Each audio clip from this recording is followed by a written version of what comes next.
Hey, everybody, and welcome to the OHP Podcast, episode number 9. Number 9, baby. I'm Drew. I got my buddy Mitch with me here, and we also got our cinematographer Daniel Stark with us. Hello, everybody.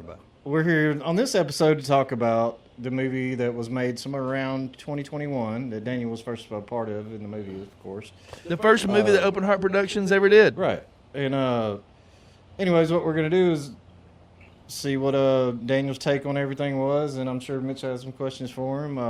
Also, hey guys, we got a special announcement. Our podcast is actually going to a network, rebelwithoutaclue.com. If you ever thought that a podcast on someone's front porch could make it to a network. Right. Hey, go check it out on April the 29th of this month. It will be on the network. We actually just did an interview at the Boggy Creek Festival with the guys that do the podcast, Rob Washburn, what is it, Slumber Massacre Party Luncheon podcast. So go check that out when it comes out. How was it? It actually was pretty cool. We did about an hour long. Yeah, it was. I think it was more than an hour. That was actually probably one of the longest conversations that I've ever had with somebody in one sitting. All right. I ran out of things to talk about. That's how long it was. I was like, oh, man. So, Daniel, why don't you tell us a little bit about yourself and how you got involved with Open Heart? Oh, yeah. I used to work at a college radio station, 91X KXUL, and I'd go out and see a lot of bands and stuff, and that's kind of how I met Mitch, I guess, through that process. And shortly after that, I helped out a little bit doing some PA work on Near to Weld. Yes, you were there on all the hottest days that we filmed. They were hot, yeah. There was one with a big dumpster involved outside of the bar there, I think. With Heath, where yeah. That was really sweltering. Chops to that guy, man, because that was amazing. But that was a lot of fun, to be a part of that, even though it was just minimal, And then through the years, different music stuff. We did Shock Stock, and we did a benefit thing. I had y'all help me on. And Shock Stop was a lot of fun. Oh yeah, I'd love to do one of those again. That's going to be an idea.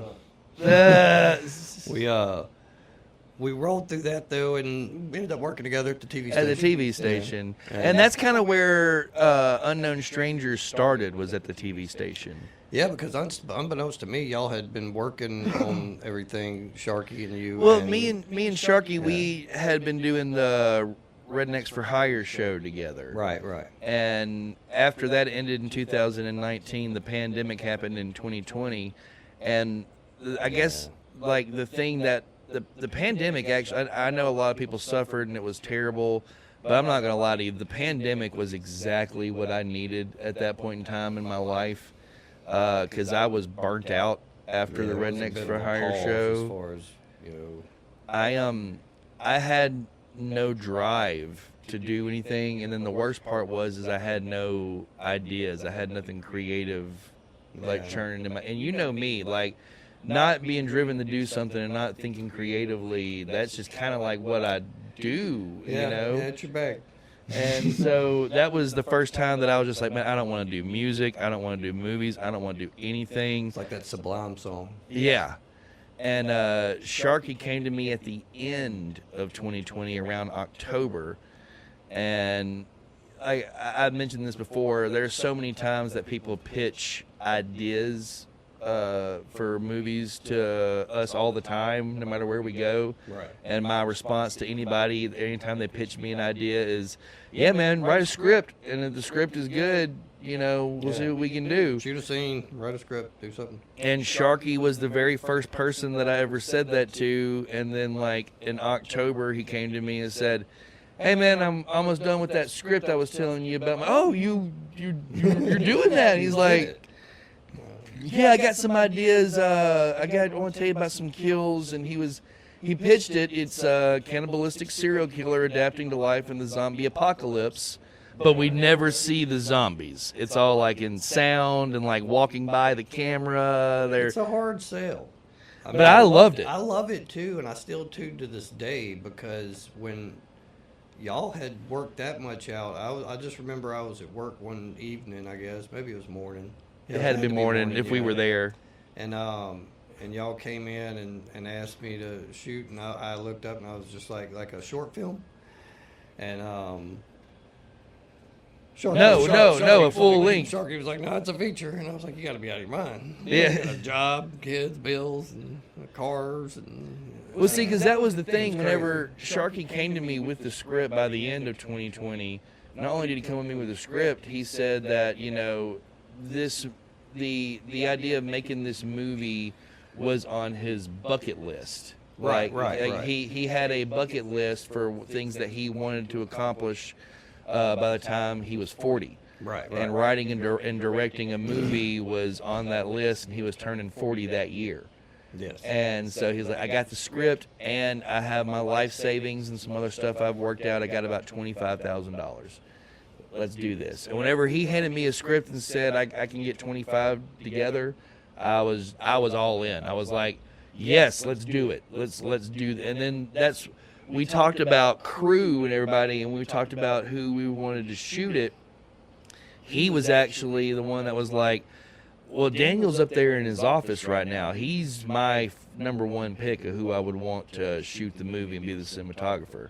And I'm like, well, fuck it. Let's just walk up there and talk to him. So we went and pitched. That was right then. Yeah, we pitched you the idea, and he looked at us in the face and said, no, guys, I'm sorry. I can't do it. We're like, fuck. All right, well, appreciate it. Ended up saying I would think about it, and I got home. Like I said, I tell people this story sometimes, and I was like, I might never get asked to do this again, So yeah, and I called you back. I think the next day or maybe that night. Yeah, it was the next. Actually, I think it was the next day at work. Right. Like, Yeah. I would always just stop by your little Pop the head in, office most days, and you were like, hey man, I thought about it. I'm going to do it. I'm like, hell yeah, let's go. Right. And this was the first movie that I had worked on that I was not directing. I was just producing it. Well, yeah, but you had a major role to play. Yeah, he did ask me to play the serial killer. Ended up being, the cast that way, but there was a lot of. We talk about serendipity a lot and the stuff that we do, and just the right timing, and just things just falling in place sometimes, even though it might not be ideal or, completely enthralled as far as excited about, you complete it. And so that's there's so many lessons with this. That's why I think it was something that when I said yes, and then from there it was just breakneck speed every weekend, I think. Well, we had pauses through the week, but we because you said yes, it was like in the beginning of 21, like January or February, whenever you agreed to do it. Yeah.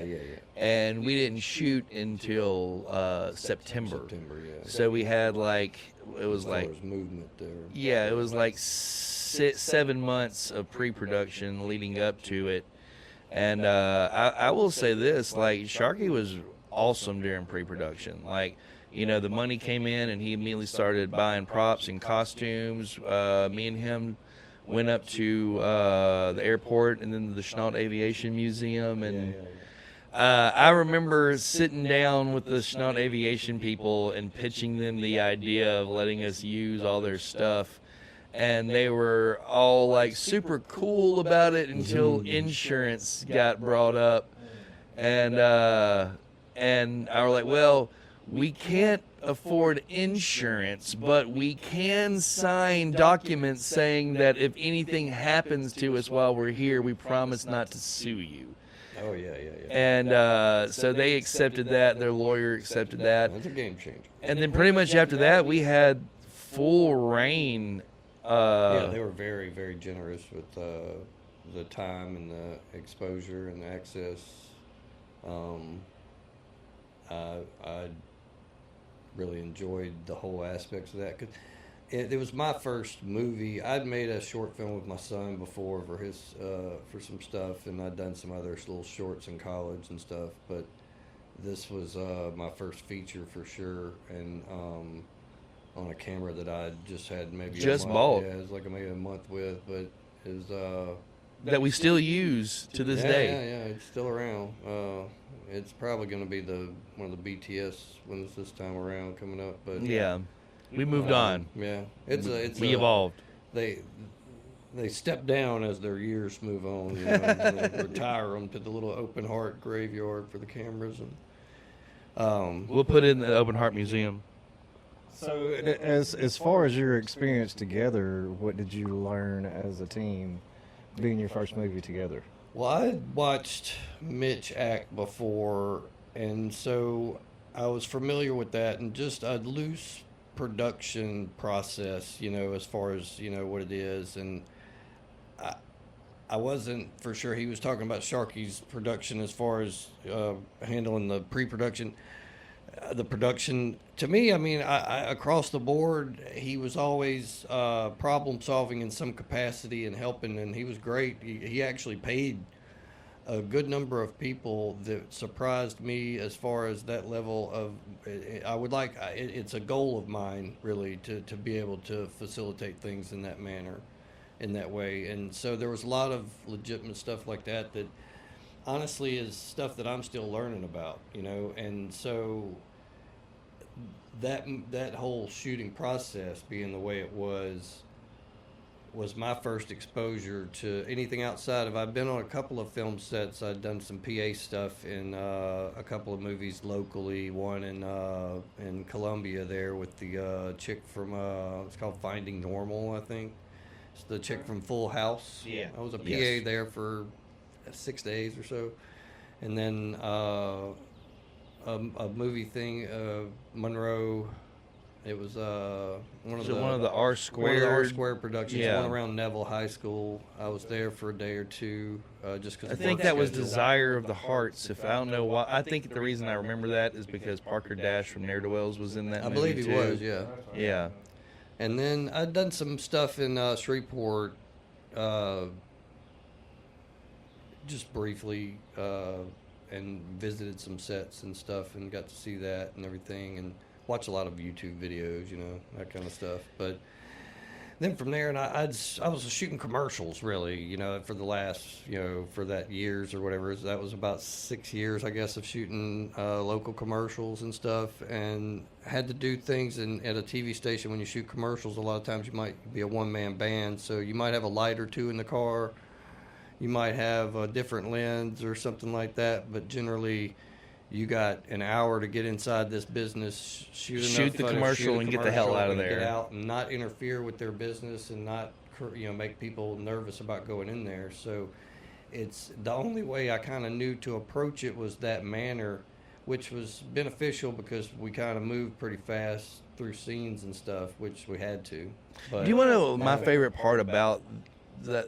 Part of the reason why the Unknown Strangers movie means so much to me during that whole process of pre-production and production and editing and everything was that I was reinvigorated in my motivation and my drive and the creativity, like being a part of all of that and getting shit done and realizing, oh man, these goals can be very easily. It's been so long since I'd done a movie, I'd forgotten that how whenever you try, it can be accomplished. You know? Yeah, exactly. And that goes in line with the main thing, even from day one when we finished shooting it or whatever at the end there, and the edit was coming together and stuff. Regardless of any kind of whatevers, I was like, it's done. Yeah, we finished a movie. It's done. It's something with a beginning, middle, and end. And it's entertaining and engaging the entire time, at least to me. Yeah, there's things I want to go back and I've talked to him before about it, and he seemed to be all right. But it's a possibility, I guess, because I had a remaster. It's a re-edit. It's just like it's just changing things around a little bit and adding in the new Star Wars special effects. Yeah, it's the Lucas version too. No, that's also a movie. That's also a movie that we can't release ourselves right now. Well, we can't, and I'll explain that later. He would have to read through his own dealings. But that was also the movie. That was also the that. movie that we met so many of our actors that have still been with us to this day.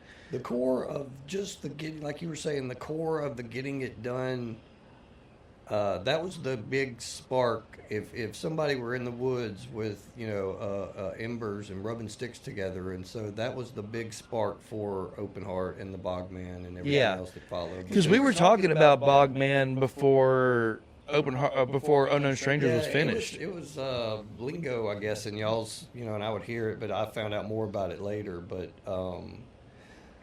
going to, let's see, we went to was it the Aviation Museum first?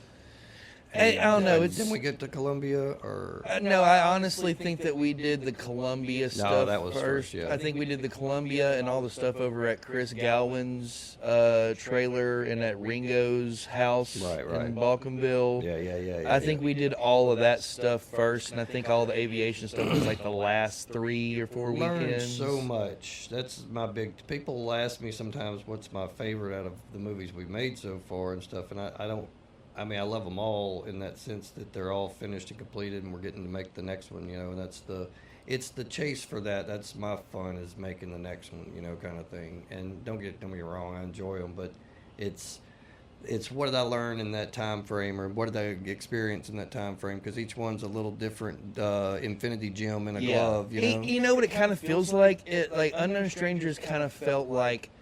It felt like the demo EP that Weezer made in their kitchen right before they signed and did the Blue album, where it was all still the same songs from the Blue album, but they just recorded it in their kitchen. Just a better version. And it's something I would like another crack at, or I think it's a viable script and the idea and the.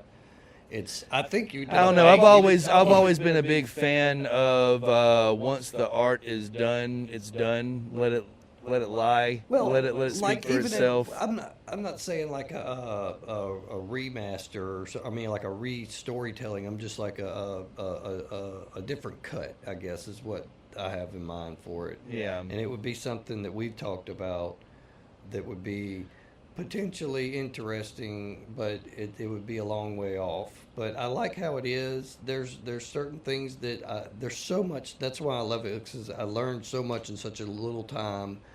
And even though, because even the things that didn't work out, we were like, okay, we learned from that, and now we know when we do Bogman, we'll do that differently. Even though we were rushed into kind of having to start Bogman later, a lot of those contingencies came out, and they worked out a lot better in our favor, especially because it was at a similar pace. I guess we had that weekend kind of thing going, and those are beneficial. But it was wonderful. You did a bang up job as far as I always thought the Frank character was a hard sell in itself, with all the creating zombies. And I feel like with the sound, I think we did a good job, but with the sound re-edit in a sense in some places, and reinforcing the zombie presence, that's something all the actors really kind of did for the most part in places where they reacted to something that wasn't there to scare them. Yeah. And I thought they all did pretty well at the level at which we were and are at times. That's something that I feel came together. A lot of angles were forced. Because of, for one, it's it's daytime. It's supposed to be night. For two, it's can't show cars driving by on the highway out there. You can't show planes flying in the sky. You can't show people. Yeah, you can't. So a lot of angles that were shot. There's like that one shot where you throw dude out. And then you come back and it's just that one angle with the sink in the way for the whole scene, pretty much. And that's because the other angle ended up, you could see that it was daylight outside. Broad daylight. And the lighting shift, that's one of the things too, was rushing through in between scenes without prepping the area you're set right. We left and we were rolling too, and we were doing good, and I thought we were going to keep going to the rest of this scene, but we end up for some reason or another having to cut and go do something else. Maybe somebody was leaving or something, and we cut with you rolling underneath the the plane. Yeah. And then when you come up on the other side of the plane, it's just a The next completely, day. Yeah, it's like It's a the next completely day. lit room. You know, it's just totally differently lit. Camera looks different and everything. It's so because we had to pick up shooting that scene later, and I made the mistake of not correcting Using the the light. same. We didn't. Well, another thing too Well, is earlier it was we didn't use the same camera whenever we came back for the reshoot. We used that other smaller camera. Yeah, that was. And yeah. so it was that the second half was shot with a completely Yeah, it different was. camera, and they were like, "Oh shit! And Well, it- we can't go back, so this is what we're using."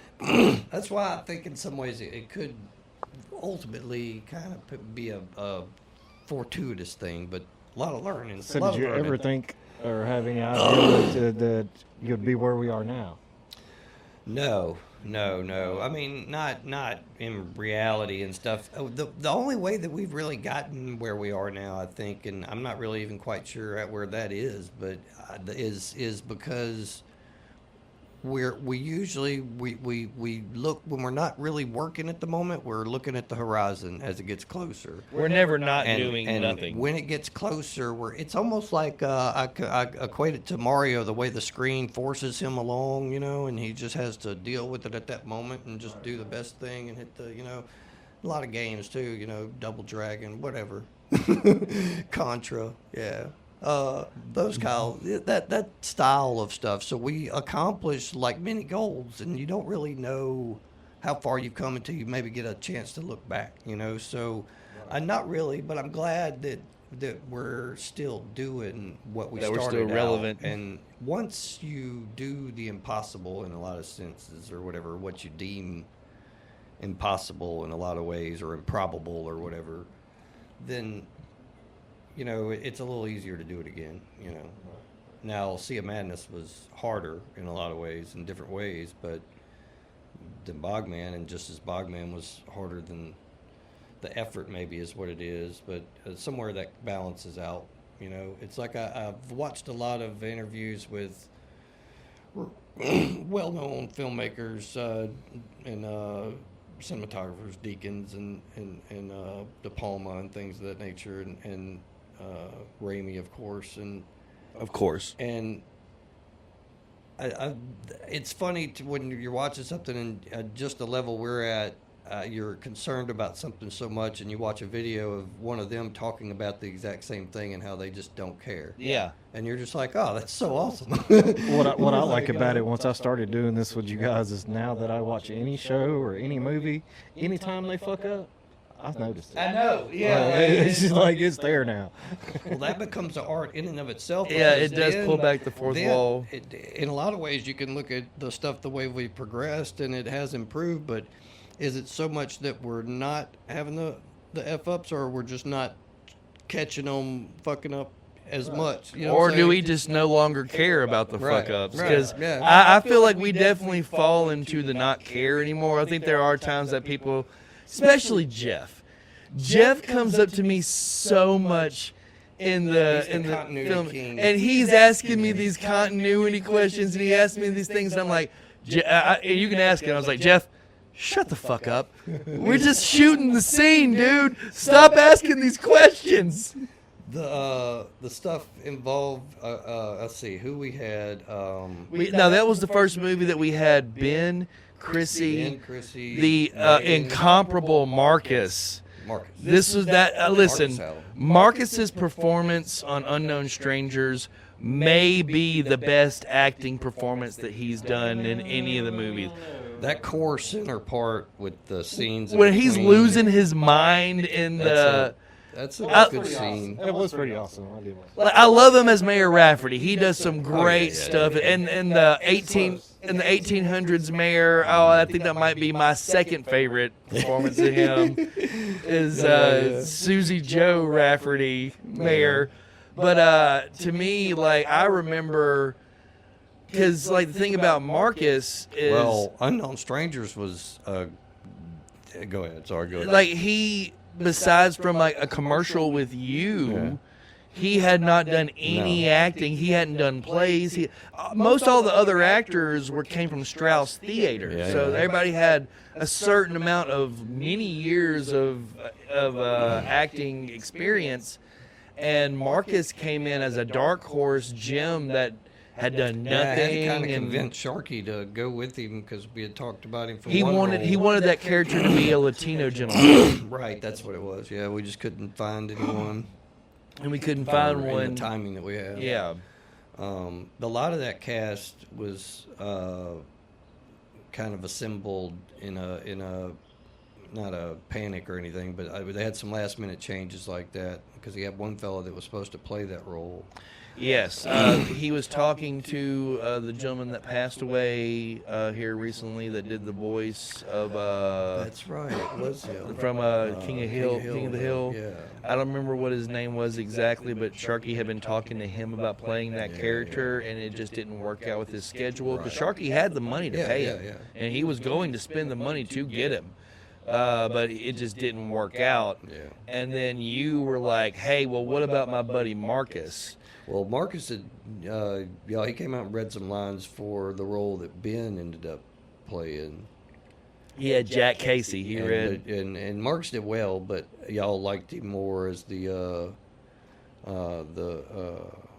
Mechanic. guy, Yeah. the airplane mechanic guy, and which He it worked out shined well. in that movie. Not did. only It not did. only Yeah. like the scene with him going crazy and the thing, but whenever they were all sitting down at night talking, and the he gets nighttime stuff. Yeah. and he got like real with like seeing dead kids and stuff. Like his acting in that was just. Still, even Ben was like his acting was so good it helped propel me to Yeah. do a better performance. And this was his first movie. He's just you got know? this. He's got a glow and a feel, A charisma. It's a field around him that if you're within the radius of or whatever, you just kind of like you go with it. And he tries so hard, but he's such a perfectionist in his mind before he even does stuff. He's already done it, I guess, in a sense, in his brain 3 or whole 4 bunch. times, to where it's maybe not the same version, but it's that effort, you know. And we it's really that hinder energy. that process because, like, especially like the Rake Investigation movie, whenever he showed up on set to film, that was the first time he saw the script. So he'd be like, "Well, I guess I'm gonna go out to my truck real quick and learn these lines while y'all set up the cameras." I'm like, "All right, man, you're gonna do great."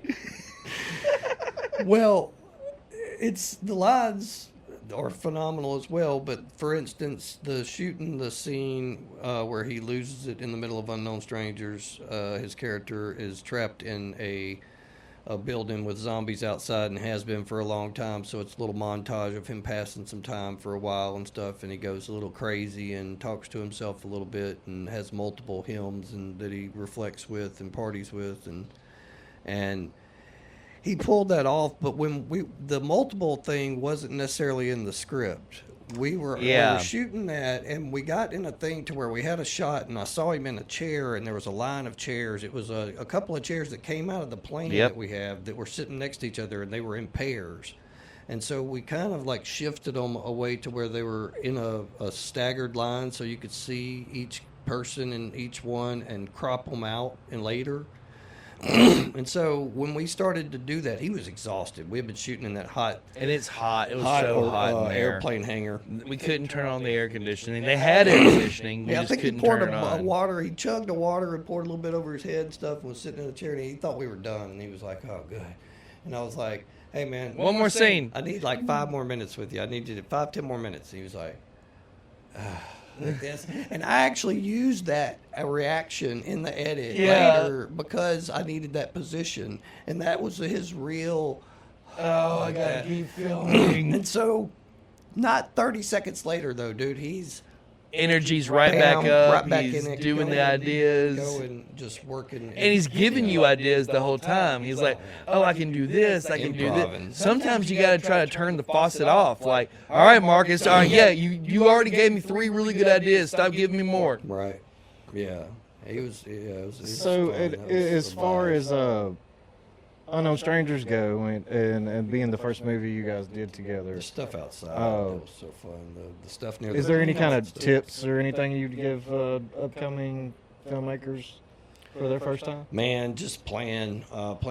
Everything in filmmaking in my eyes, and I'm sure everybody kind of knows this in a sense, but it all boils down to time and money. And if you don't have money, you still have time. If you don't have money, you still have other things that you can use to, accomplish your goal. And you don't have to have money to finish your film. I would say if you're doing your indie, your short, your film, your own script, your own story. Me personally, I would say write small as far as characters. Write to shoot it. Yep. Write to be able to if you know that you can score 5 people to act, then just write 5 characters. Yep. If you know that you have 3 2 people locations that you can for sure go to, write those locations if and you do know that. those locations and you can nail those, write what you have or what you know, and that way you can pull it off. And we essentially did. Sharky was, I think, every except for.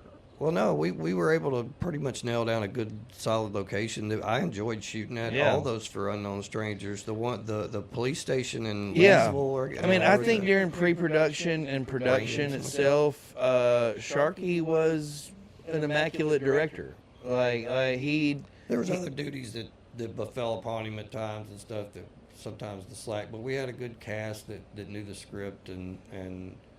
To me, shit didn't start going awry until post-production. Like, to me, Right. Yeah. that's whenever, to me, That's like, when everything started making shifted. a weird left turn that even I didn't even understand. Yeah, it was puzzling, but I mean, it was out of my hemisphere as far as Yeah, that goes. once you were done shooting, it's like Johnny. I thought it was. Anyway. It's like Johnny Depp was like, I already shot the movie. It's not my business anymore, you know? But I was all on board for finishing, helping get with it, and I mean, it is what it is. Nobody, it's there. It's on one of your YouTube channels. yeah, that's the only place that it exists is on my YouTube And channel. it's you can check it out. It's a good story. I think it's well acted in a lot of places. I think we pulled off a lot of stuff that I think Mortal Kombat effects aside. without a really raging budget, it would be hard to pull off a lot of the tension and stuff as far as that in times. And that's what we aim for with a lot of the scenes and heightening things up and the fear of the people. But it was more about their relationships and their exposure finally to you and figuring out which I thought was a cleverly written script, still do. Yeah. I love the approach of it. Well, But that kind of gave me an idea. I'm actually going to take a link from your YouTube and put it on our YouTube channel. But I'm going to do it as a private link. So if you want to watch the movie, you have to hit us up. Yeah. And we'll send you a link to it. So I do have to explain the breakdown. There is a reason why Unknown Strangers is not a full Open Heart Productions, and there's a reason why I haven't full court pressed it.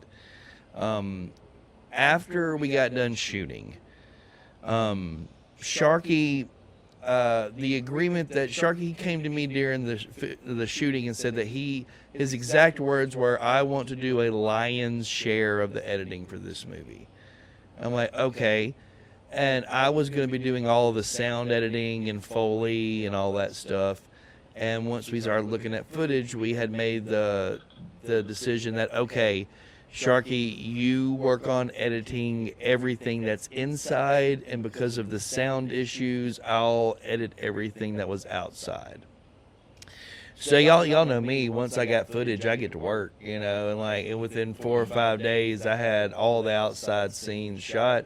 So I hit Sharky up and like, hey, how's your scenes coming? He's like, oh man, I started writing the script. I'm like, wait, what? He's like, dude, I had an idea for this TV show. I'm already 3 episodes in. I'm working on the 4th screenplay right now. I'm like, oh, okay, because I get it. Sometimes you can't control when the creative juices flow. So I was intrigued. Like, all right, well, what's the show about then? Since I'm still over here editing the movie, like, what are you working on? And the show that he pitched to me was exactly Nathan Fillion's The Rookie. And I told him that. I said, Sharky, I think you need to stop what you're doing and go watch The Rookie, because everything you just said to me has all happened on that show. And he's like, no, man, I still got like 9 more stories in my head. I want to finish these at least. You go ahead and keep just editing the movie. And once I get done writing the screenplays, if there's anything else, I'll work on that. And by the time he finished the screenplays, I was already done with the movie. And then he went and watched The Rookie, and hit me up and said, "Yeah, you're right. I can't use any of those scripts." I'm like, "Okay, well, let's focus now on the premiere of Unknown Gotta Strangers." let it out sometime.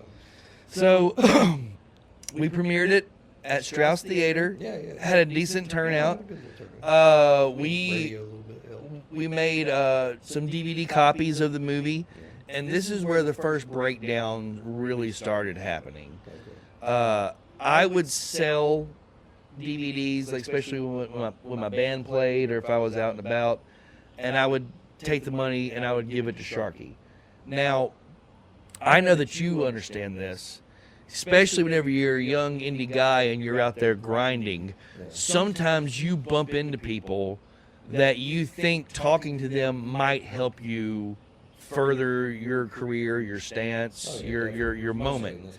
And anybody that's been in a band or anything like that, you have to have something physical on you at all times. So there have been a couple of times I've spoken to some people that I felt like they could have helped us out. So I just passed out a copy of the DVD. Like, here, just take it out. See, this is what we're working on, you know. And there were some people that ordered stuff online that they'd send the money, but because they live so far out in bumfuck in the woods, it cost $25 to ship it, and they paid $20 for it. So I would pay $5, but that $20 that they paid would be gone. And Sharky would be like, "Well, where's the money on that?" I'm like, "Well, I spent it on shipping." He's like, "Shipping on what?" Took $5 in. Yeah, and there were times that somebody, like, I also remember two people ordered a DVD online, and they ordered it and they gave me the money in person for the physical copies, and I put the $40 in a book and I put it in my drawer because I didn't want to put it in my wallet, and I just waited and figured that I would just give him the money later. And then he like comes at me and hits me up saying I'm missing like 6 or 7 DVDs and no money. And I'm like, "Well, I got some money I got to give you, but yes, I've passed a couple out to some people." It's like, "That ain't cool." And I'm like, I'm trying to help further the goal, the dream, the thing. Sometimes you got to give a couple of things. I can't tell you how many Bogman DVDs that I've given out for free that worked, that the right person got it. And he made such a big deal about that to where he said, "Mitch, I trust you with everything except money." And I'm like, "Bro, 12 years we've been in Foxholes together. And if you have to say I trust you with everything except or asterisks or everything, that means you don't trust me." And then he started malingering on any Bogman stuff and saying that I've done my last free shoot. I've done my last this, that, and the other. I'm not doing this and that. In fact, I got another shoot that's coming around the same time that y'all are doing Bogman. If that one works out, I'm going to go do that because I can make that money. And once he said that, I'm like, all right, it's obvious that me and you aren't going to be able to work out anymore.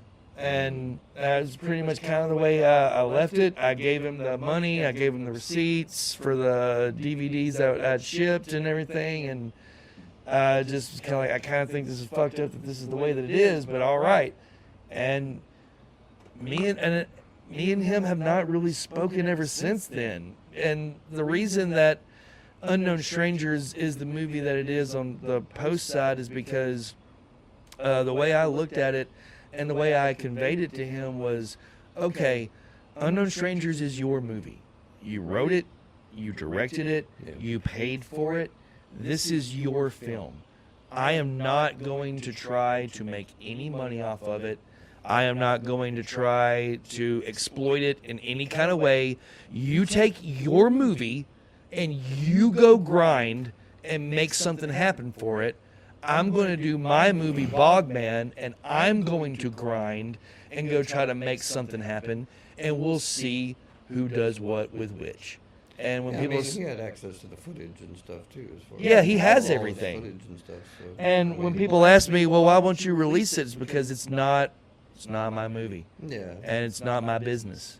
right. Like that's him. Go talk to him. If he wants it out there, he can go get his own deal and make it happen.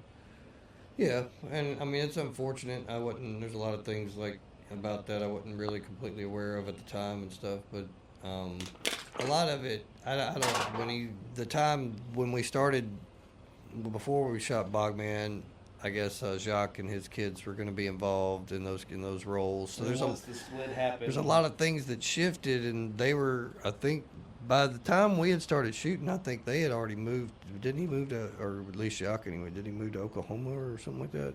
I don't know. So. Well, think they're still here. Well, there was another job that I don't know they were on or something, and I don't blame anybody. It was for, a film job. Yeah, I don't blame anybody for going to work to make money. So I mean, I don't have a problem with that. So it's open arms, open eyes again. As far as that, but I mean, it was unfortunate because of he's a great writer, great guy. I don't know. Everything moves in circles. In all honesty, if I'm being 100% honest, I do miss the motherfucker. Yeah. Because I talked to him not too long ago after I lost my job. Yeah. I talked to him briefly, and we called and talked. So we keep in touch over time.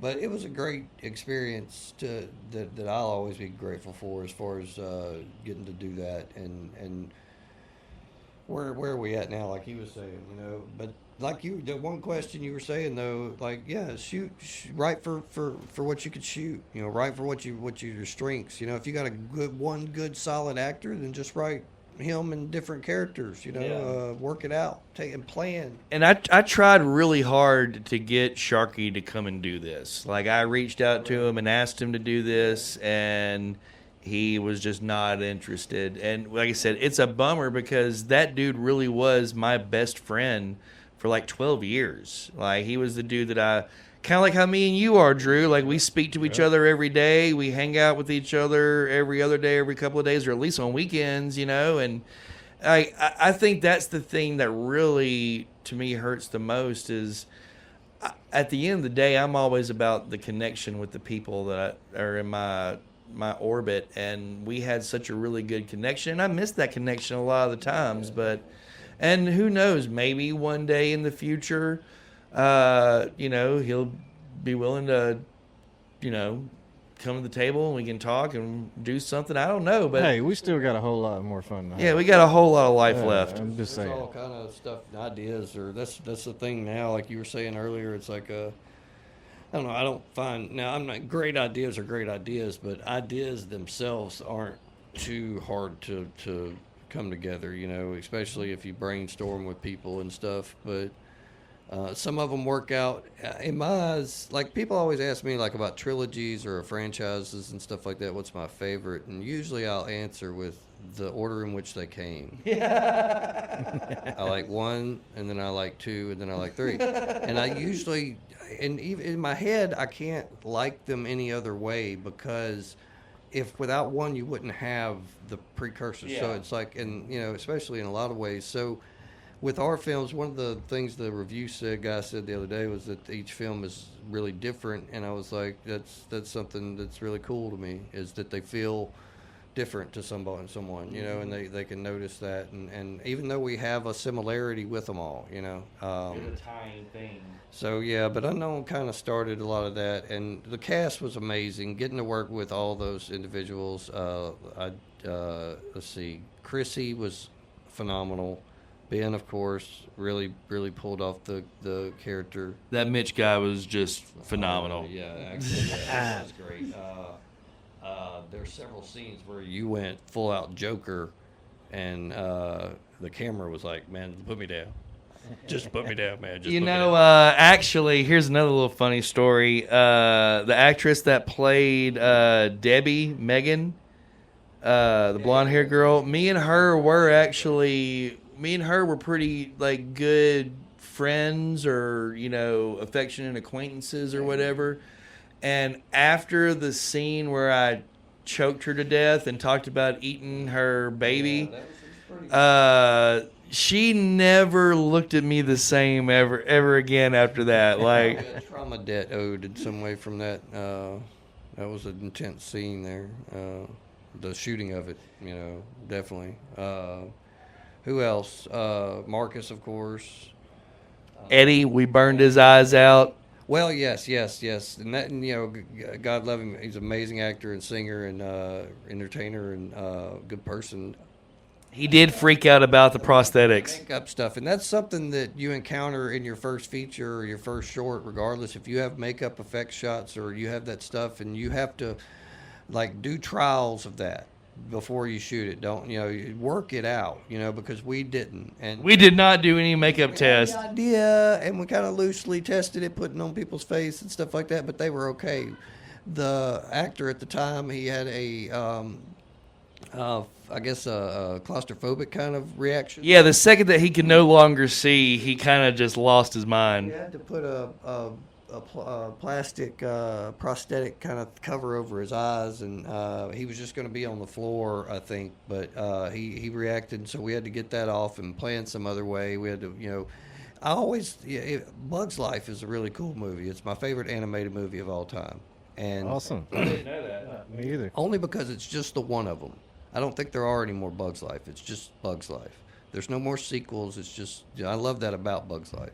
So as far as I know, anyway, maybe there's I don't know, but there's a part in Bug's Life where the bugs are walking and everybody's like, there's a leaf in the way, and everybody's freaking out, and one bug's like, hey everybody, we're gonna go around the leaf, and everybody's like, well, around the leaf, that key scene, and another one later where he says, this is our life. It's not a lot, but it's our life. It's our lot in life. So putting those two things together on a film set, you use that quite a bit. I do think that that's probably one of the perfect analogies of Open Heart Productions. Is we're in a line, we're doing it, something just falls in the middle of it. It's okay, everybody. We're going to walk around it, but we're not supposed to do it that way. Like, who gives a fuck? Hey, but you hear it right here, man. When they did Unknown Strangers is before, way before I came along. But if you want to check it out, like I said, I'm going to put a link on our YouTube channel. It'll be under playlists, under Open Heart Movies Out Now.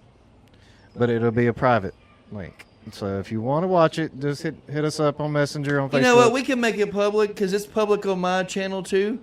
Okay. I mean, none of this is monetized. We're not making any money off right. of this. Okay, so you're right, yeah, you're we'll just give it to you. Fuck Okay, it. y'all just go to our YouTube channel, look under Open Heart Movies Out Now, and it'll be down there. Also, you can check us out on Facebook, TikTok, Instagram, and of course our YouTube channel.